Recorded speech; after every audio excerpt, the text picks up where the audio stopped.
Let's turn to prayer and then to the scriptures. Ke ino tātou. E te atua kārawa, e tūwhera ana ngā ngākau katoa ki a koe. E mōhiote ana ngā hiahia katoa. E kore hoki ngaro i a koe te mea huna. Whakahangia iho tō wairua tapu. Hei whakamā i ngā whakaaro o mātou ngākau. Kia tino aroha ai mātou ki a koe. Kia tika ai te whakanui i tō ingoa tapu, ko ihu karaiti hoki tō mātou ariki. Āmene. A reading from the book of 2 Samuel chapter 15 and beginning at verse 13. A messenger soon arrived in Jerusalem to tell David, "All Israel has joined Absalom in a conspiracy against you." "Then we must flee at once or it will be too late," David urged his men. "Hurry, if we get out of the city before Absalom arrives, both we and the city of Jerusalem will be spared from disaster." "We are with you," his advisers replied. "Do what you think is best." So the king and all his household set out at once. He left no one behind except 10 of his concubines to look after the palace.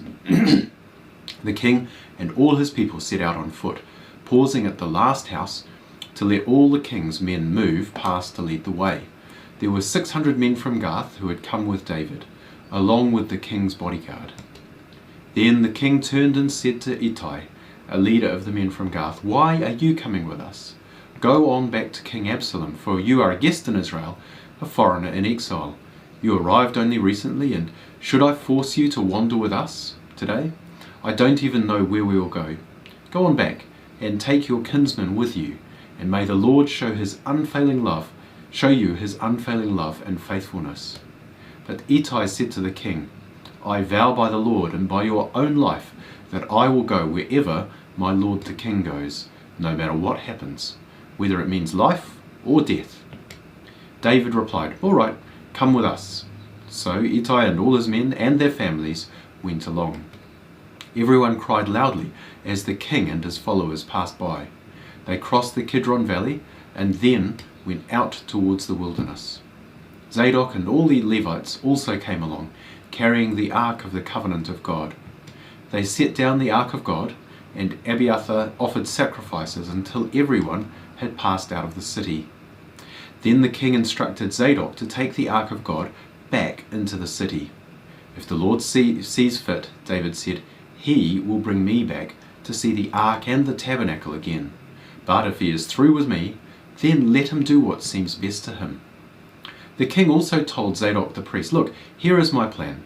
You and Abiathar should return quietly to the city with your son Ahimaaz and Abiathar's son Jonathan.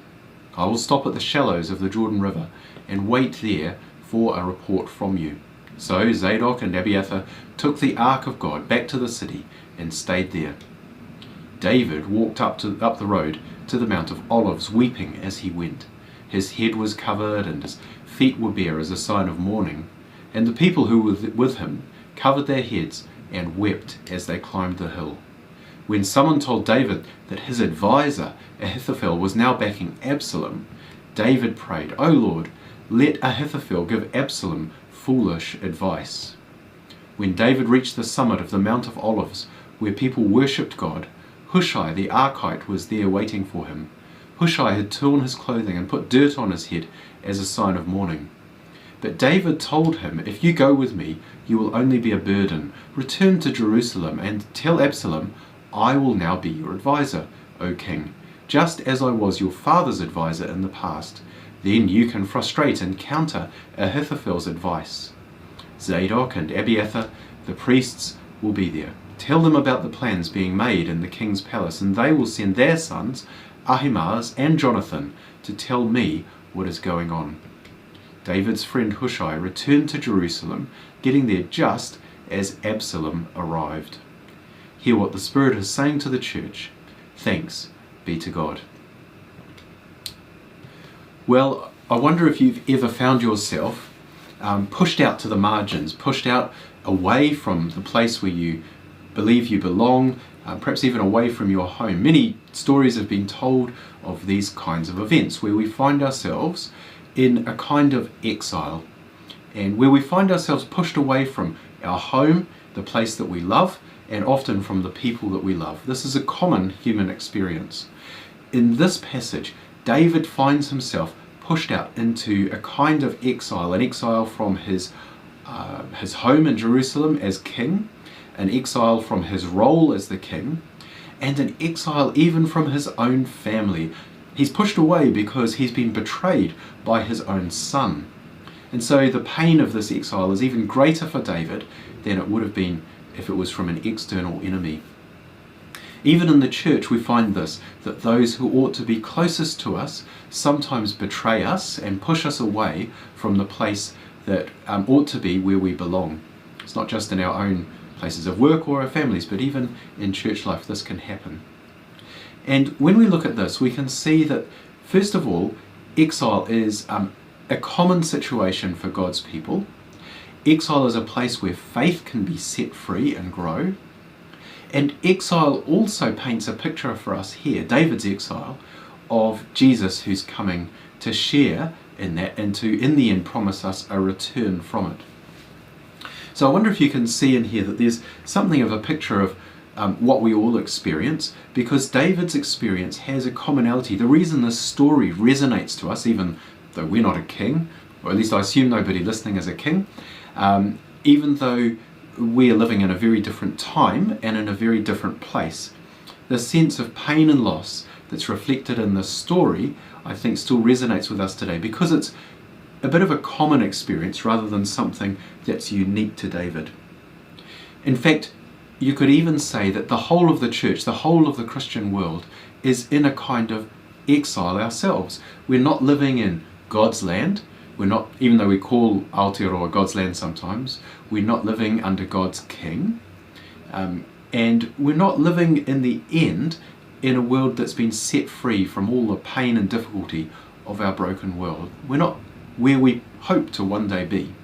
So all of us share in this sense of, even if we haven't actually been hurt and exiled in that way, all of us have a sense of longing for a home that we feel ought to belong to us. And here we see that even David, the great king, shares that pain, not just the pain of all human condition, but the particular pain here of being pushed away from God's place. And he's even pushed away, I wonder if you can see here, from the symbol of God's presence, because he chooses in the end to say, look, I don't need the ark, the symbol of God's presence, to come with me, because I have confidence that even as I go away from God's city, even as I go away from this symbol of God's presence, I can trust that God will be with me. And so we can see that in the experience of exile, of being pushed away from where we sense as our home, or just the normal experience of this world not feeling like our true home, faith has opportunity to grow.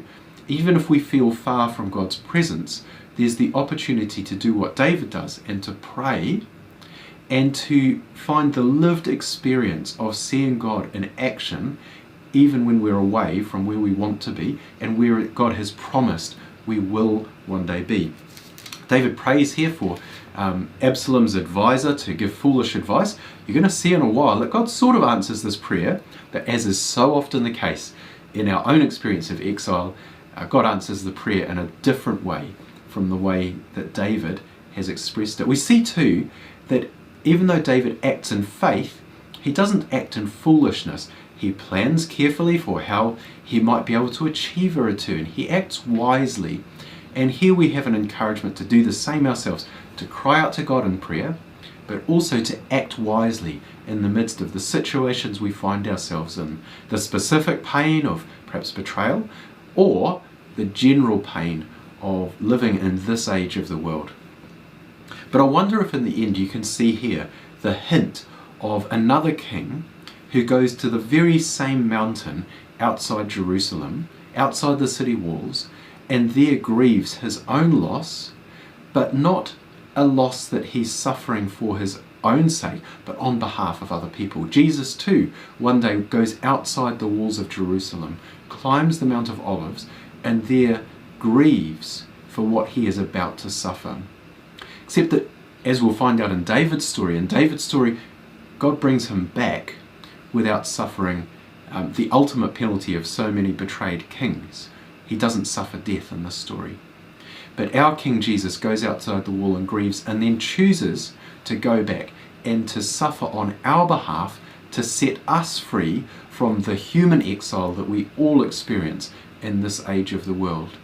And so as we encounter the sense of being pushed out, the sense of perhaps feeling homeless, even in our own home, or the very specific pain of being pushed away by people who ought to hold us close, I want to encourage you this morning that Jesus knew that pain himself as he wept outside the city walls in the same place where David once stood.